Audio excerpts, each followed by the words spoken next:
Hello, welcome, and namaste to everyone watching out there.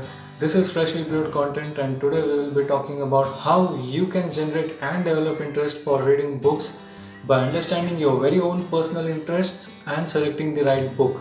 A book which is most suitable for you to start reading with. We will be also discussing how you can schedule your reading time throughout your day and the ways in which you can keep this habit of reading consistent throughout your life. Make sure you watch this video until its very end because we will be providing you some important information regarding on how you can find your very first book.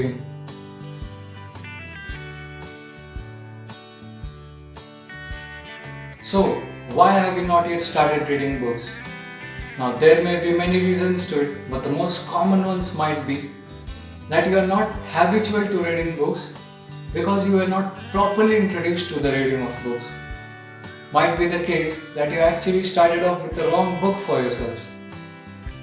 Or it may be the case that you are not yet introduced to reading books because no one ever told you to do so.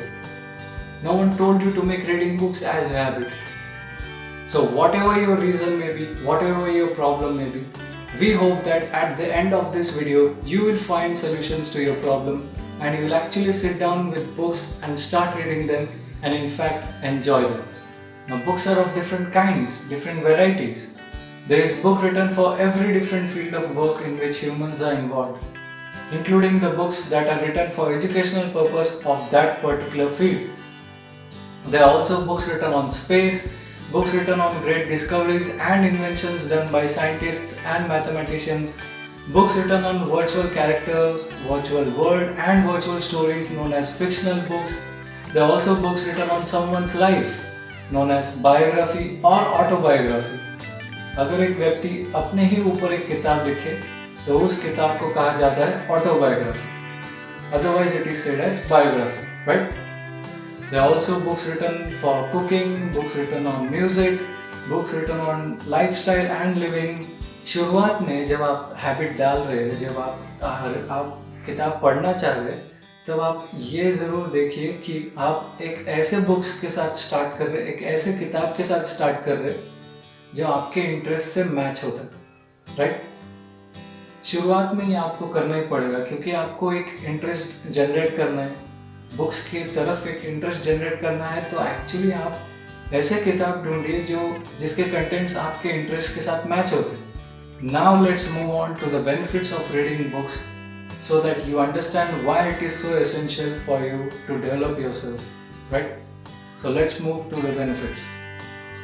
Now before moving on to the benefits of reading, एक छोटा सा note है आपके लिए कि अगर आपको दिक्कत आ रहा है ये समझने में कि आपका इंटरेस्ट क्या है या आपके इंटरेस्ट के जो सब्जेक्ट्स के जो बुक्स है, क्योंकि आपके इंटरेस्ट के तो कई बुक्स रहेंगे, तो उसमें से मैं कौन सा चूज़ कर सकता हूँ या कौन सा चूज़ करूँ, ये अगर आपको कोई प्रॉब्लम है सो डोंट वरी, क्योंकि हमने एक सीरीज ऑफ क्वेश्चंस जो है वो इस वीडियो में ही प्रोवाइड किया है जिसके हेल्प से आपको आपका इंटरेस्ट और कौन सा किताब आपको पढ़ना चाहिए ये दोनों ही समझ आ जाएगा, क्योंकि हम आपका इंटरेस्ट के हिसाब से एक बुक भी रेकमेंड करने वाले।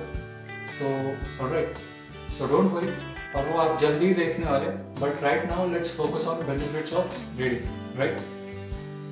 तो हमारा पहला बेनिफिट रीडिंग का है improving your vocabulary, right?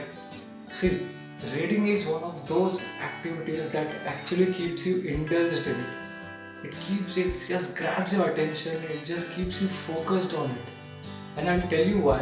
एक reason है कि actually when you're reading, alright, suppose एक book पढ़ रहे हो and you're reading, you're just not seeing and reading. You're actually reading and then imagining it.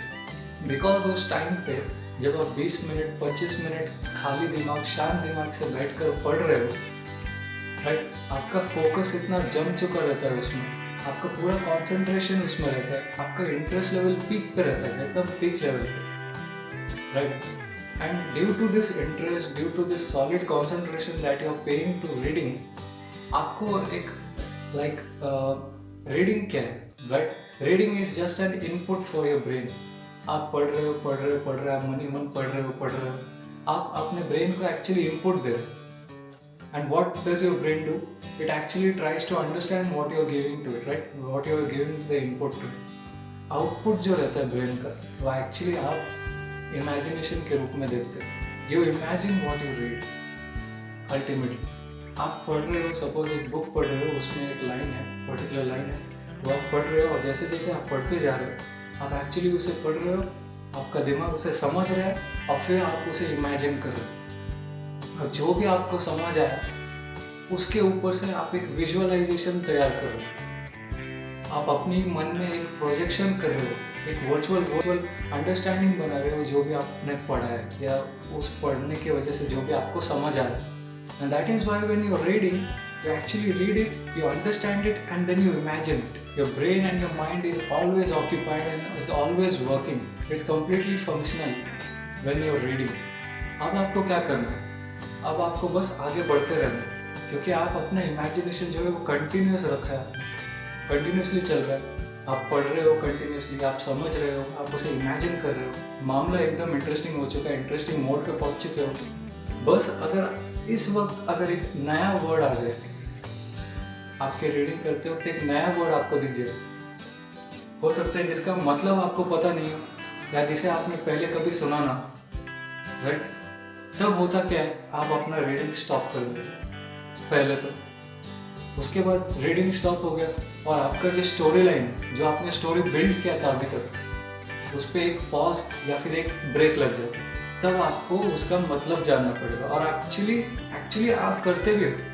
Because if you don't, you can't move ahead, you can't go ahead. And that is why whenever you encounter such new words, you actually keep on going learning them, learning their meaning. इससे क्या हो रहा है, आप actually अपने Arsenal को build कर रहे हो. आप वर्ड्स जमा करते जा रहे हो, नए नए वेराइटीज ऑफ न्यू वर्ड्स जमा कर रहे हो, सीख रहे हो, समझ रहे हो, राइट? तो इससे हुआ क्या, अल्टीमेटली आप अपना वोकैबुलरी बढ़ा रहे हो, you are improving your vocabulary, right? आपका जो ग्रिप है लैंग्वेज के ऊपर का, वो बढ़ रहा है. तो जैसे जैसे आप नए नए वर्ड सीखते जा रहे हो, आप अपना वोकैबुलरी बढ़ाते जा रहे हो, आपका अप्रोच जो है वो वाइडर होते जा रहा है उस लैंग्वेज में, राइट? अब आप कई सारी चीज़ें हैं जो आप समझा सकते हो, जो आप कह सकते हो. अगर आपके मन में कुछ थॉट्स चल रहे हो, पहले हो सकता है कि आपको वो बाहर निकालने नहीं आ रहा था, क्योंकि आपके पास वो शब्द ही नहीं थे, शब्दों की कमी एक महसूस हो रही थी आपको, कि मेरे पास तो वो चल रहा है दिमाग में, I have a thought but I am unable to express it, I am unable to convey it, because I don't have a medium to convey it. And these new words are actually those medium. अब आप अपने thoughts को, अपने feelings को, अपने expressions को जाहिर कर सकते हो इन नए शब्दों के द्वारा. Our next advantage or benefit of reading is boosting your confidence. अभी जब आप नए वर्ड्स सीख चुके हो, अब आपके पास इतने सारे वेराइटीज ऑफ न्यू वर्ड्स हैं, अब आपको इतना तो मालूम है कि आप शाय नहीं रहेंगे कम्युनिकेट करते हो, तो डेफिनेटली आपका कॉन्फिडेंस बूस्ट होगा. और जो भी शाइनेस है आपके अंदर, जो भी शाइनेस था आपके अंदर पहले, वो आप डेफिनेटली बाहर निकाल रहे हो, ये बहुत हद तक कम कर. तो हमारा अगला बेनिफिट है अंडरस्टैंडिंग थ्योरी ऑफ माइंड.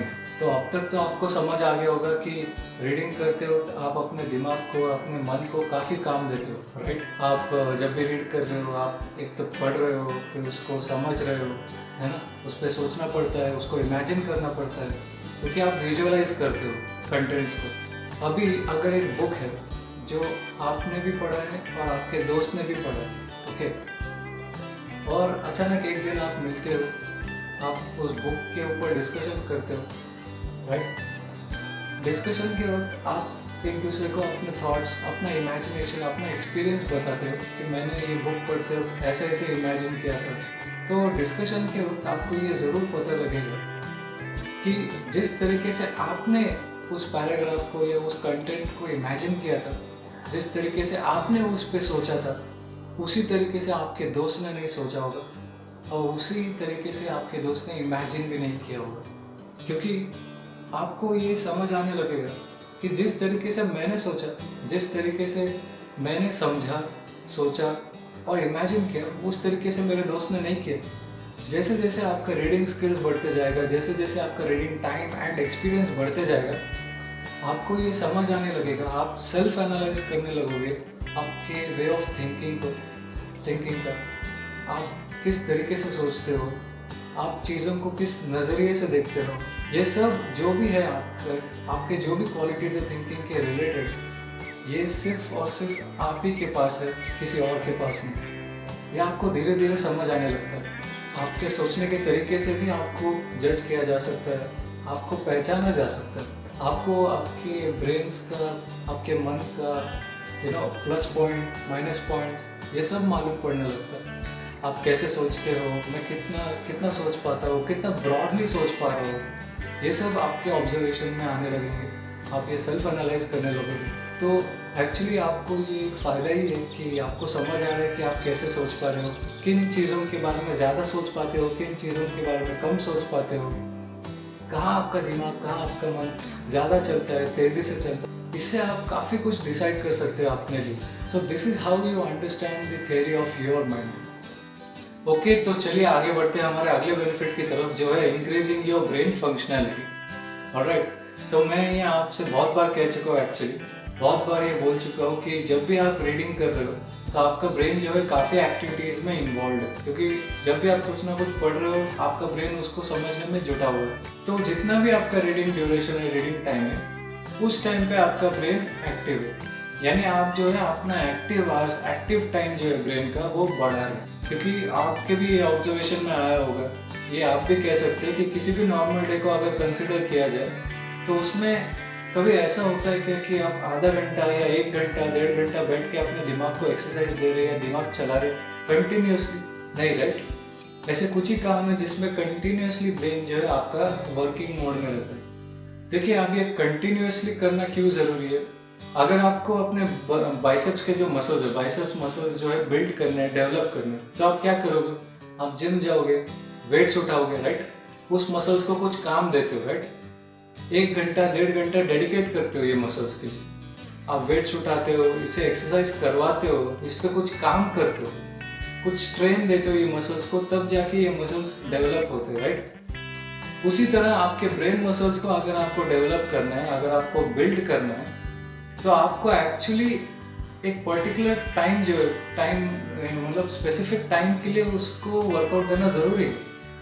आधा घंटा 1 घंटा आप कंटिन्यूसली जब पढ़ रहे हो तो आप कंटिन्यूसली जो है एक्सरसाइज देते हो अपने ब्रेन मसल्स को। तो इससे हो क्या रहा है, जब आप ये डेली प्रैक्टिस कर रहे हो, डेली आप आधा घंटा 1 घंटा एक्सरसाइज दे रहे हो अपने ब्रेन मसल्स को, तो आप एक्चुअली एक डेवलपमेंट ला रहे हो ब्रेन में। आप उसे ऐसा ट्रेन कर रहे हो कि आपका जो ब्रेन है वो लंबे समय तक एक्टिव रहे, राइट? लंबे समय तक काम कर सके, ग्रास्प करना, समझना, सोचना, इमेजिन करना, कुछ नया सीख रहे तो सीखना, मेमोरी में स्टोर करना, काफ़ी सारे प्रोसेसेस एक के बाद एक है, राइट? तो ये भी एक आदत डाल रहे हो आप कि आपके जो ब्रेन को ऐसा ट्रेन कर रहे हो आप कि अगर बहुत सारे प्रोसेसेस भी है तो वो उसे आसानी से हैंडल कर सके। तो ये सब जब आप कर रहे हो तो अल्टीमेटली आप कर क्या रहे हो, आप अपना ब्रेन का जो है फंक्शनैलिटी बढ़ा रहे हो। तो आगे बढ़ते हैं हमारे आखिरी बेनिफिट पे, जो है improving your mental health. Alright, तो अब तक तो ये आपने जान लिया है कि आप अपना ब्रेन का परफॉर्मेंस, ब्रेन का जो एक्टिव आवर्स है, जो फंक्शनैलिटी है वो बढ़ा रहे हो, है ना? बहुत सारा ज्ञान मिल रहा है आपको बुक्स पढ़ने से। लेकिन सिर्फ इतना ही नहीं है, बुक्स के कई और बेनिफिट भी है। जैसे अगर आप रात को सोने से आधा या 1 घंटा पहले बुक्स पढ़ें तो आपको नींद बहुत अच्छी आती है, बहुत गहरी नींद आती है, आपको अच्छा स्लीप मिलता है, साउंड स्लीप मिलता है। दूसरा ये है कि अगर आपको कोई मेंटल स्ट्रेस है, कोई मानसिक तनाव, राइट, कुछ आपको लो फील हो रहा है, आपको कुछ डिप्रेशन फील हो रहा है, तो बुक्स पढ़ने से वो आप दूर कर सकते हो। कुछ रिसर्च ये भी कहते हैं कि जब उन्होंने कंपेयर किया रीडर और नॉन रीडर के बीच, तो जो एक अच्छा रीडर है, एक गुड रीडर है, वो ऑन एन एवरेज 3.5 साल जो है नॉन रीडर से ज़्यादा जीता है। लेकिन एक अच्छा रीडर होना चाहिए, और अगर मैथमेटिकली इसको समझाने तो आपने हफ्ते में 3.5 घंटे जो है वो बुक्स पढ़ने हैं, ताकि आपका जो ओवरऑल लाइफ है वो 23% से एक्सटेंड हो या बढ़ जाए, राइट? लेकिन ये सालों साल करना पड़ेगा, ये 1-2 हफ्ते से तो नहीं होगा। Reading also prevents you from any age related cognitive diseases also. तो अंत में इतना ही कि जब आप हर रोज़ कुछ नया सीखने को मिल रहा है, आपको कुछ नया सोच रहे हो, कुछ नए चीज़ों पे आपको इमेजिन करने को मिल रहा है, तो आप अल्टीमेटली अपने मन और अपने दिमाग को भी खुश रख रहे हैं। So reading is the habit that you must inculcate in your life, that you must actually cultivate it for your self, because I said a good reader today is a good leader tomorrow, alright? तो अब इसी के साथ सारे benefits खत्म हो चुके हैं। अब आप जाएंगे और एक सीरीज ऑफ क्वेश्चंस जो है उसको आंसर करेंगे, ताकि आपको आपका इंटरेस्ट समझ आ जाएगा और कौन सा किताब से आपको शुरुआत करना है, कौन सी किताब से आपको शुरुआत करना है, ये आपको मालूम पड़ जाएगा। Alright, so here are the series of questions.